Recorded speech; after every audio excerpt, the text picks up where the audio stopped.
Hello everyone. In this video, I'll guide you through using GitHub projects to build an interactive, high-powered Kanban board that effortlessly organizes your development roadmap. Begin by navigating to your GitHub profile dashboard. Click the Top Projects tab, select the New Project button, and opt for the flexible board layout template. This instantly generates a clean visual workspace, complete with customizable columns for tracking tasks that are currently waiting, active, or completely finished. To integrate your actual development work, simply click the Add Item feature and paste direct links to your existing repository issues or open pull requests to transform them into movable cards. You can smoothly drag and drop these project cards across different stages as your software evolves, assign specific priority levels, and set clear deadlines for your team.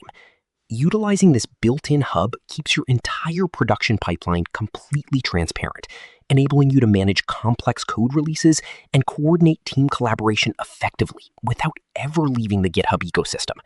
Subscribe to the channel for more videos.